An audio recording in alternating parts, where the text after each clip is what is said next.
Good evening, everyone, and may God bless you. I'm glad you're here. I wanted to go over the three examples of section 5.7 in our book, which is titled The Distance Formula. You can find it starting on page 432 and ending on page 434. I'm only going to be going over the examples, but I'm also going to be working in the main points that we went over in the lesson last week. So I'm doing that in an effort to keep this presentation concise. Okay, before we even talk about the distance formula, let's talk about example one. So what if we wanted to find the distance between these 2 points, 3 comma 0 and 7 comma negative 5? I think the easiest thing would be to just graph it, right? So let's try graphing these 2 points. Now, I want you to notice that 3 comma 0 is on the x-axis and 7 comma negative 5 is below the x-axis, right? Because the y-coordinate is negative. So I have to go down from the x-axis to locate this point. Because of that, instead of using my usual L-shaped quadrant of the coordinate plane, we're going to use something like this, right? We want to use the lower right part of the coordinate plane. So let's draw some lines and then put some points.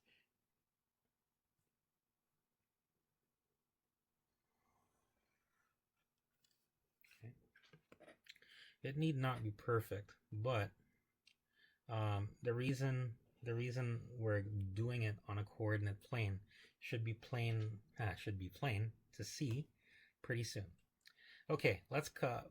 Well, I guess this is the y-axis, and this is the x-axis. Let's locate point 3 comma 0. That means 3 to the right, and do not move up or down. So start from the origin, 1, 2, 3. So right here, that's 3, and this point is 3 comma 0. All right, maybe let's zoom in on that a little bit so we could see what's going on a little better. Now, 7 comma negative 5 is, this is already 3, so 4, 5, 6, 7. Negative 5 is 5 down. 1, 2, 3, 4, 5. So where those two green lines meet, that's where we're going to put our point, right here. Okay, so that's 7 comma negative 5. All right, now notice we have 2 points on the graph and we're going to connect them with a line. Segment, that is. And we want to know how long that segment is going to be. Well, before we try to measure it at all, let's draw that line. Okay, we need to know how long this line is. We're on the coordinate plane, so certain lines are easy to measure. In particular, for example, if we have a horizontal line, let me just draw a horizontal line here. I know that that horizontal line is 4 units long. Why? Because it underlines 4 boxes. You see that? 4 grid lines. 1, 2, 3, 4. So this line that I just drew is 4 units long. Very easy, right? It's also very easy to find the length of a vertical line, right? Maybe a line like this. How long would that line be? You're right, that would be 3 units long. Because again, it forms one of the sides of 3 squares, right? So very easy to see. So 0, 1, 2, 3. Okay. Where we run into trouble is if the line is not horizontal and not vertical. Then it seems almost impossible to get the distance of this line, right? Because it's not horizontal and it's also not vertical. Okay. Suppose though, right, that it were possible to get the distance by first because you could take a trip from this point to this point. However, what if you're only allowed to go straight down and straight to the right? Would you still be able to go from this point to this point? And the answer is yes, right? What you would do is you would go down this many spaces, go down this many grid lines. And then after that, once you're here, you would walk to the right this many squares. So I'm going to draw those two lines. Okay, so instead of walking directly from this point to this point, we can walk down until we're on the same level as that point, and then walk toward the point. Now, the good thing about that is these two lines are, guess what? They're horizontal and vertical, right? So the distance from any point to any other point really has two components. There's the vertical distance, right? So I'm going to mark on this triangle, I'm going to mark that as the VD. Okay? And then there's also between 2 points a horizontal distance, right? How far left or how far right you have to walk to get from one point to the other. And we'll call that HD. Very good.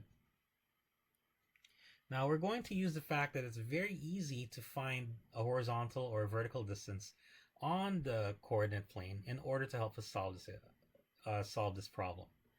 Okay, without getting too lost, how far is it from this point to this point? What is the vertical distance of this line? You're right, it's 5. 1, 2, 3, 4, 5. So we'll say that VD is equal to 5. Okay. Similarly, HD is equal to 4, right? Let's put 4 there. Okay, so how does that help us? That helps us in a very good way, because if you notice, this triangle isn't just any kind of triangle. It's a right triangle. A triangle with a right angle in one of its corners. So one of its corners, this one, is a right angle. Because of that, we can use the Pythagorean theorem to find out how long this line is.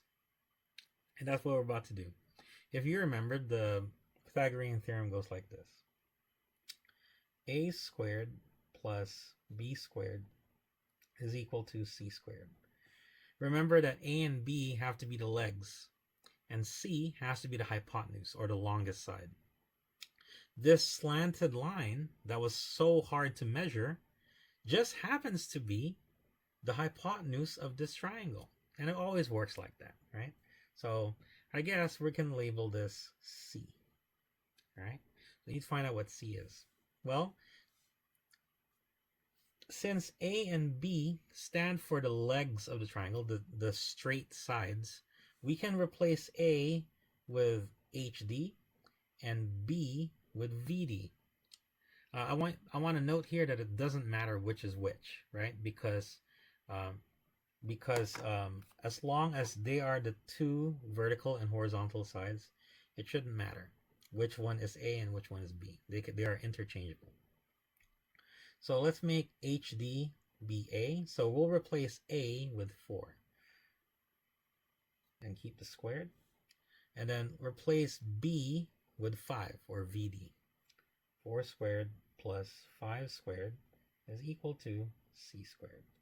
Okay. All right, now let's keep going. It looks like we need to square both of them, meaning multiply these numbers by themselves.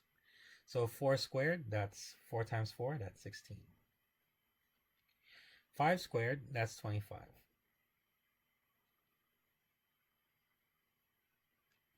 Now look, according to the formula, it seems like what we have to do is to add these two numbers, 16 plus 25. Well, carry, right? I think that's a 1. Carry the 1. 1 plus 2 plus 1 is 4. So this becomes 41. So c squared is equal to 41. However, do we need c squared? No. What we want is c. So in order to get rid of the squared on the other side of the equation, we need to undo the squaring. We need to think of a number that when you multiply by itself gives you 41. And that, of course, is called the square root of 41. Remember that. The opposite of squaring or multiplying by itself is finding the square root. Okay, so those are opposites, just like how addition and subtraction are opposites, and multiplication and division are opposites. Taking the square root is the opposite of finding the square. All right, so let's do that. Let's try to use a calculator to find out that number. All right, let's see. Square root of 41. According to this, is 6.403 ... You know, with lots of numbers, forever continuing. If we go with a book and say we only require the first decimal digit, the answer will be approximately 6.4. So we're going to say that C is approximately 6.4. You could say units here, but you know, you could just leave it as a number as well, because that's what it means, units. So according to this calculation, the length of the line segment between 3, 0 and 7, -5 is around 6.4 units. Okay, so this is how you would find the distance between 2 points if all you knew was the Pythagorean theorem, right? So the Pythagorean theorem is this one right here. So I'm going to underline it because it's very important. Now, if you notice, there are 4 steps in finding the length of this segment that we just did. So let me go over them. So this is step 1. This is step 2. This is step 3. And this is step 4. So let's summarize what we did, okay? In the first step, we found HD and VD. So step 1. Find the horizontal and vertical distance. Okay. Now, the second step is we squared them, or multiply them by itself. So square them.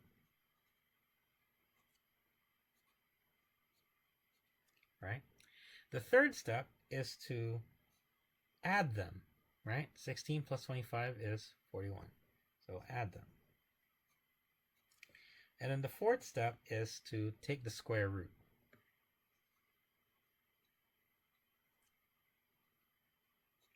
And this works in general, okay? It didn't, this point didn't have to be here, and this point didn't have to be here. No matter which 2 points you choose on the coordinate plane, if you want to find out the distance between them, use the Pythagorean theorem. Step 1, find the horizontal and vertical distance. Step 2, square both. Step 3, add, and then step 4, find the square root. And that will always give you the distance between them, okay? I want to now compare these 4 steps to the actual distance formula. So I'm going to zoom out a little bit so I could, so you could see both those 4 steps and the actual distance formula enumeration, maybe we'll say.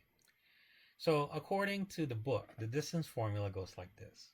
The distance between 2 points, if the 2 points are x1, y1, and x2, y2. So notice that these 2 points are in the coordinate plane. If these are your 2 points, the distance between those 2 points is going to be equal to the square root of x2 minus x1 squared plus y2 minus y1 squared, all over that square root. Okay? Again, I might have pointed out in the class that this is probably the most impressive equation you've come across so far. But do not let that don't let that complexity fool you. I want to prove to you that this equation and this equation are doing the same thing. Okay? Because look, when we found the horizontal distance, didn't we subtract the two x coordinates, right? What's 7 minus 3? 7 minus 3 is 4, right? And it is not coincidental that the horizontal distance is 4. Now look at what the distance formula is asking you to do. Subtract x2 and x1. Why? Because they want to know the horizontal distance. Okay? So, subtracting x2 and x1 gives you the horizontal distance. And what do you suppose subtracting y2 and y1 gives you? That's right. It gets you the vertical distance. Okay? So, right here, what it's saying is the first step after you plug in all of the variables, plug in all of these values onto this formula, the first step is to subtract x2 and x1 and y2 and y1. And guess what? That's find HD comma VD. Now look, what's after that? So once you found this, looks like you have to square this number, right? And after you find out what this is, doesn't it look like you have to square that number as well? And what does that remind you of? Yes, that reminds you of step 2. Square both. This small 2 is the square of HD. And then this small 2 indicates the square of VD, right? That's step 2.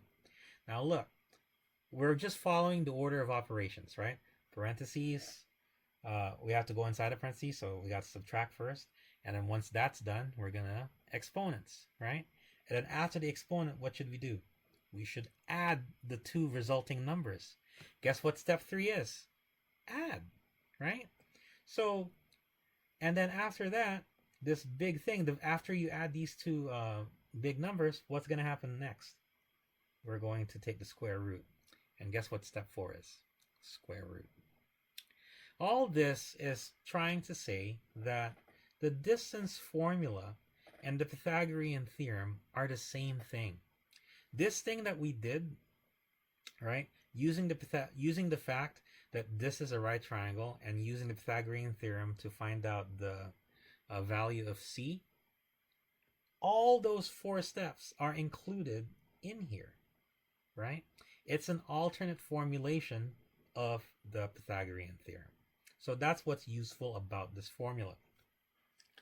We're going to see in example 2 exactly how useful this is, because you're going to see that in example 2, we're not going to need to graph the 2 points, right? You could do this on regular paper. You could do the calculation in example 2 using regular paper. You don't need graph paper. And let's show you that right now. So apparently on a certain map, 1 unit stands for 45 miles. The coordinates of a city called West Point, or a place called West Point, is 1.5, 2. Let me just verify that number. 1.5, 2. And the coordinates of Annapolis are negative 1.5, negative 1.5. And the problem in example 2 asks us to find the real distance between the two cities. Okay? So notice that they're given as coordinates. So it's a good fit for this problem, right? Because the problem already tells you where to put each number. Okay? So let's solve this. Let's zoom in a little bit too, so that we could show that more succinctly.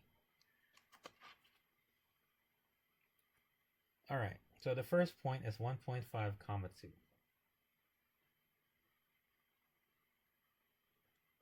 And then the second point is negative 1.5, negative 1.5.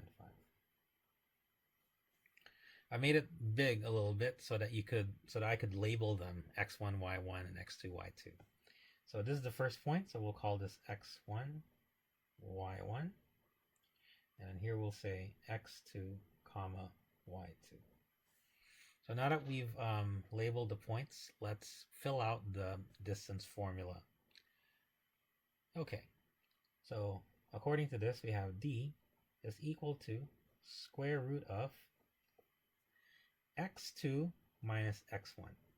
So that's negative 1.5 minus positive 1.5.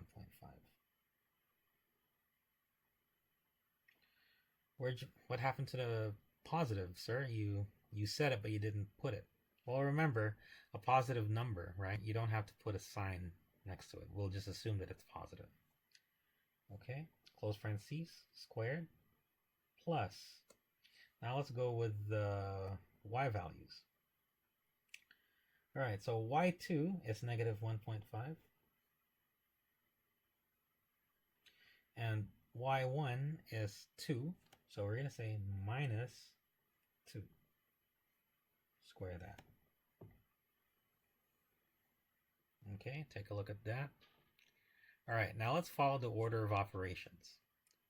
The order of operations says we need to go into each parentheses first and then do the operation inside. So look, negative 1.5 minus 1.5. If you walk 1.5 steps to the left and walked 1.5 more steps to the left, you'd end up 3 steps to the left, right? You have to add these because they're the same sign. So put our little check mark here that starts our radical symbol. We say that this is negative 3. Put that in parentheses. Squared. Okay. Plus. Now let's do negative 1.5 divided by minus 2. Isn't this just 1.5 more than 1.5? Oh, sorry, not 1.5, 0.5. 0.5 more than 1.5. So shouldn't the answer to this be negative 3.5?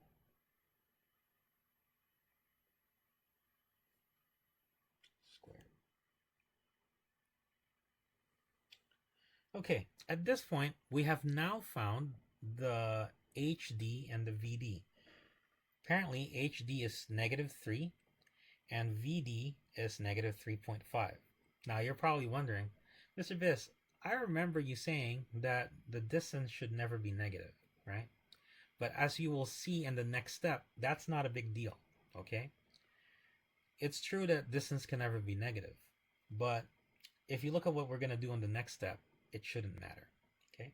So now look at the third step. Oh, and by the way, so we found HD and VD.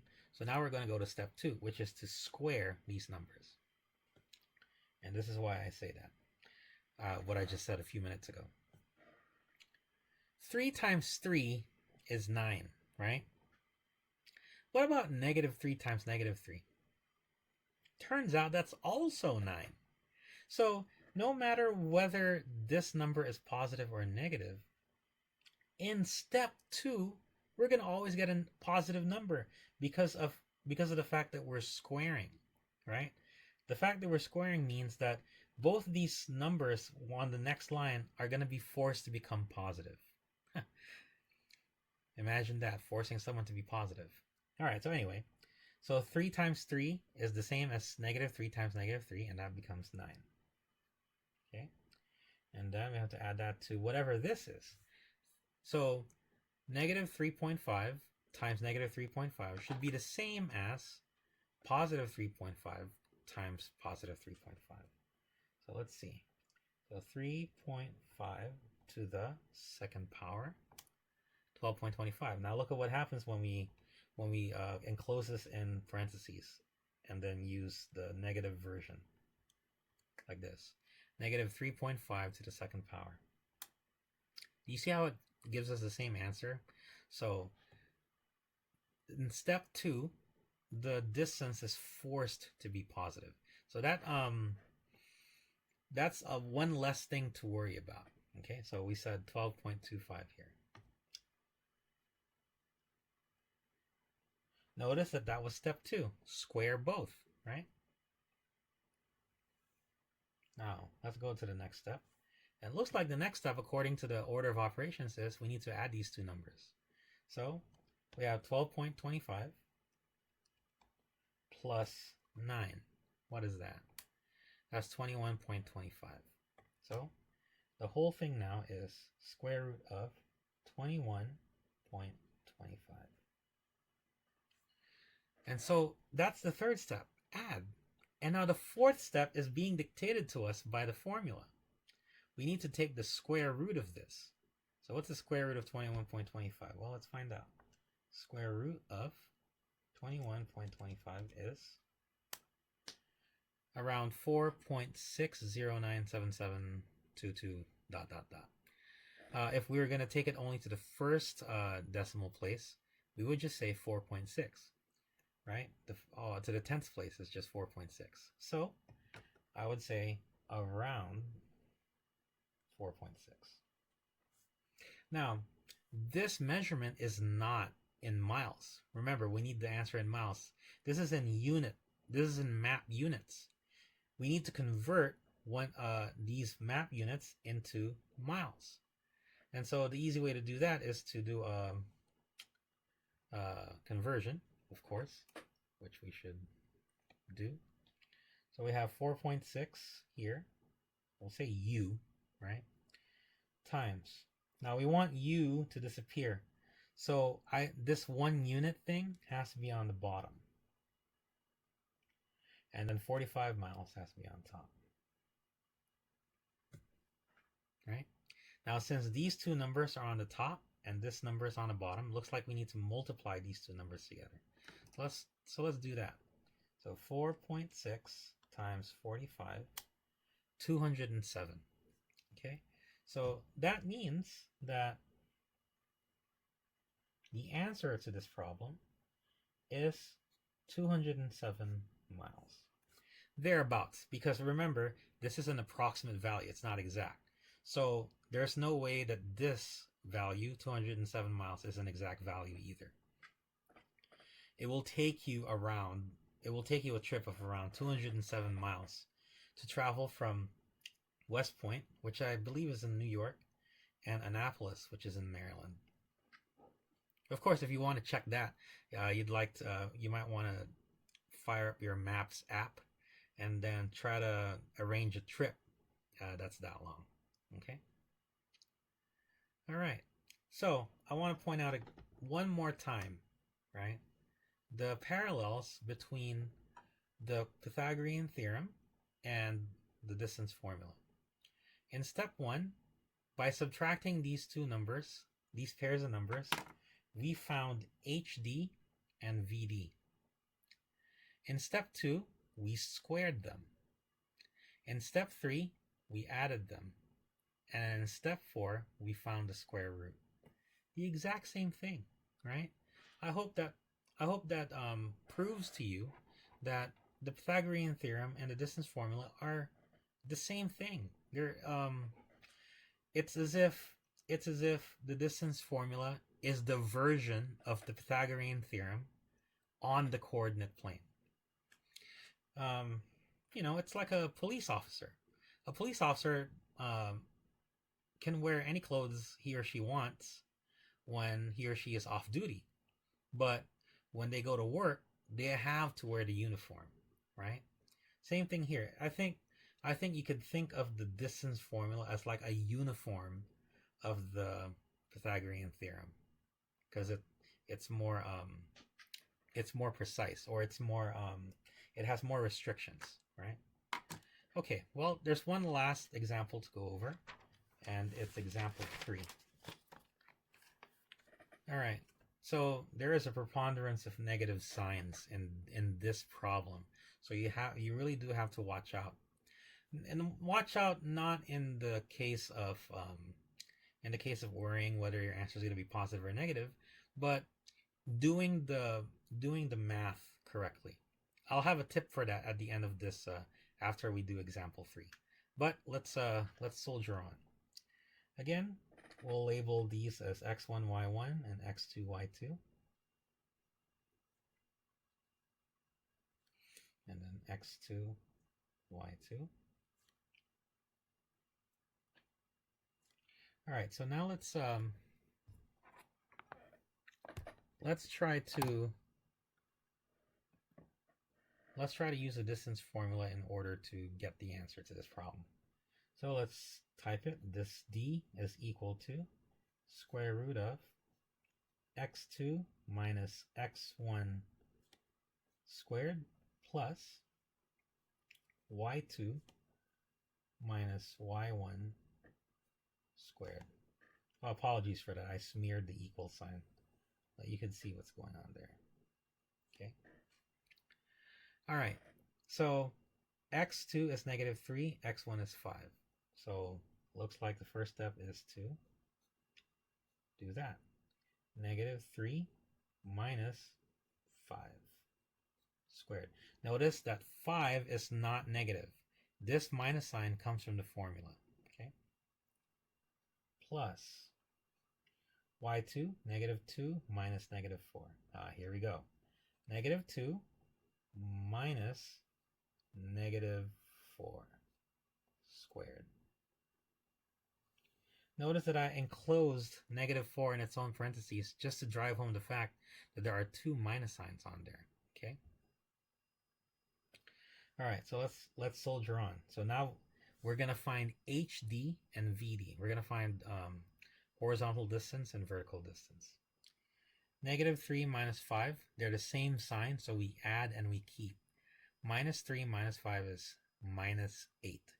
3, because 3 plus 5 is 8. So we'll have -8 here. Actually, we'll have to put the square root sign here too. Squared plus. Now, here's the tricky one. -2 minus -4. Okay? -2 minus -4. So they're the same, right? Remember that when two minuses are together like this, that turns into a positive, right? Two negatives make a positive. Maybe not in real life, but in math, two negatives make a positive. So this is actually equal to -2 plus 4, right?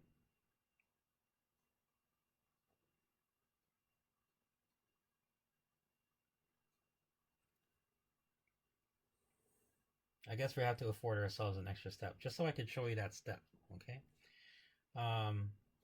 Let's keep this as -8 squared, though some of you might already know what's going to come of that in the next step.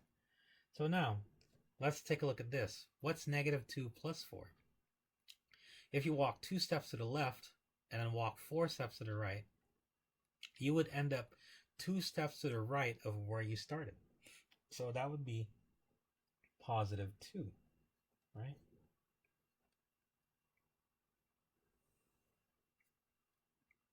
Hopefully that makes sense to you so far. Now, we have found HD and VD. Now let's try squaring both numbers. So 8 times 8, you should notice from your perfect square list, right? 8 times 8 is 64.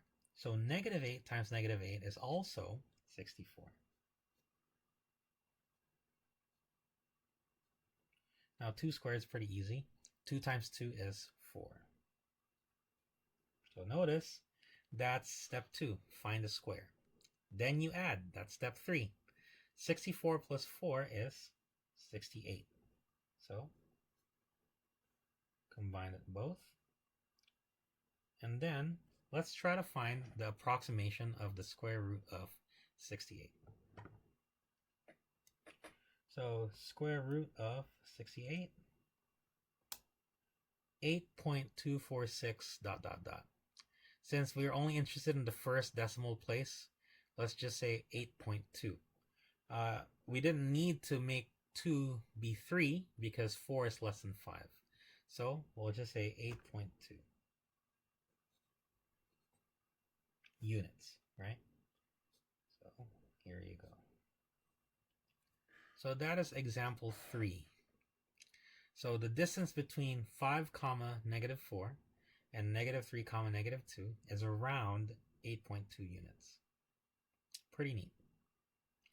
Okay, well, I wanted to share with you just one more tip before really ending. And it has to do with finding the distance between 2 points. The horizontal distance maybe, or the vertical distance, whichever it may be. So I want to draw you 3 different lines, okay?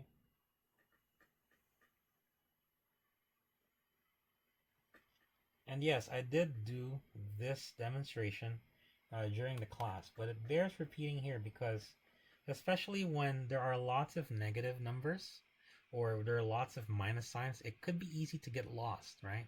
We need some sort of sanity check. And I know I talked about that in a previous video, right? But its usefulness does not diminish just because we're not talking about that anymore. Okay, so let's talk about 2 and 5, right? So imagine that these are 3 number lines.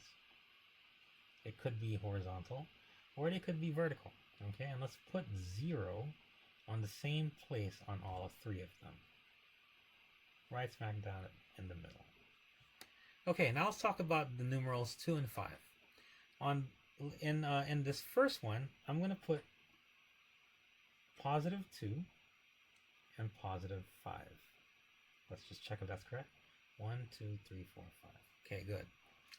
In the second number line, we're going to put positive 2 and negative 5. So this time, negative 5 will be on the left side, right? 1, 2, 3, 4, 5, right here. And then on the third one, we're going to put, we should put a minus sign here. On the third one, we'll put negative 2 and negative 5.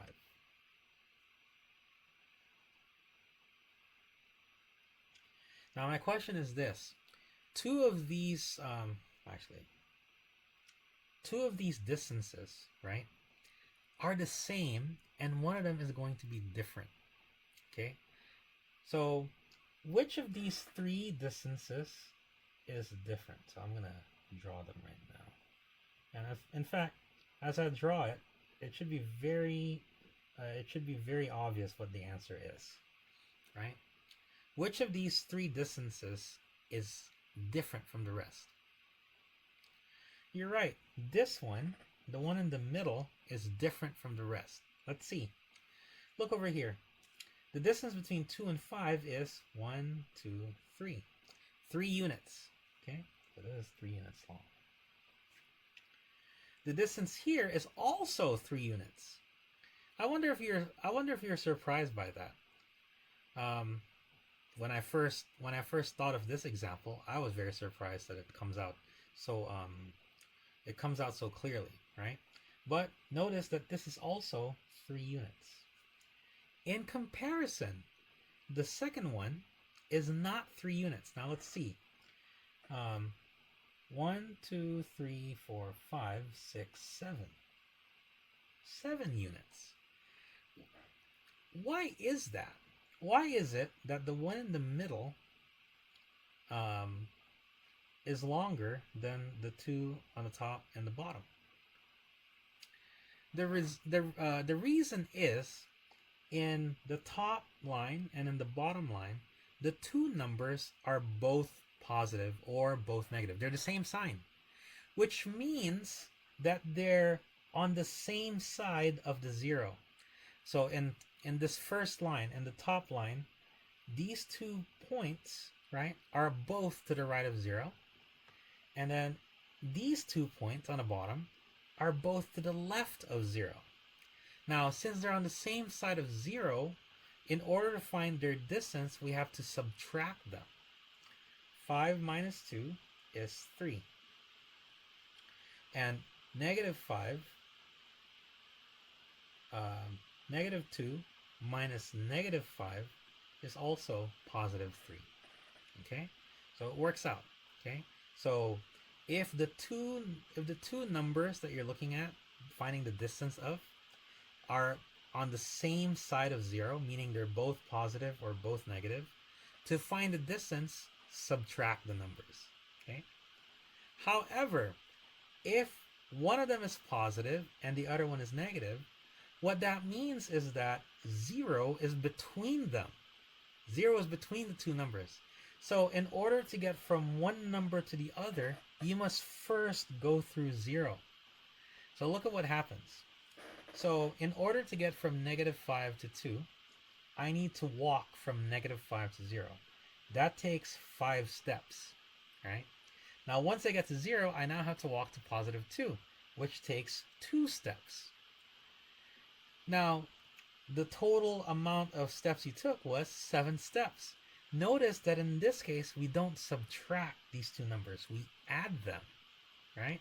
We add them. So, and again, that's because the 0 is between them, and you have to divide your journey into 2. Walking towards 0 and then walking away from 0. That's what causes you to add these two numbers. 5 plus 2 is 7. So knowing this, let's see how we could have done some part of this in our heads. Example 3. You see this? y2 minus y1 is negative 2 minus negative 4, right? And you are going to end up with something really ugly like this. Something with 3 negative signs, right? But if you remember our 3 examples on the bottom, let me just scoot that over so you can see them all, right? If you see our 3 examples on the bottom, you'll notice that negative 2 and negative 4 are both negative. So what does that mean? That means that their distance has to be subtractive. 4 minus 2 is 2. And look, it works out. It's 2, right? And you can see I'm smiling because I'm geeking out about this. Okay, now let's try the other one. Let's try the HD, the horizontal distance. Negative 3 minus 5. Now look, so we have to do negative 3 minus 5 here. But this number is negative, and this number is positive. So in order to find their distance, we need to add those two numbers. 5 plus 3 is 8. Right? So if you knew these 3 examples and you knew how to apply them up here, they could actually save you a step. If you knew how to check for the relative sign, like plus and minus here, and then minus and minus here, you could have skipped these 2 steps, right? You could have just said, you know what? HD is positive 8, and VD has to be positive 2, right?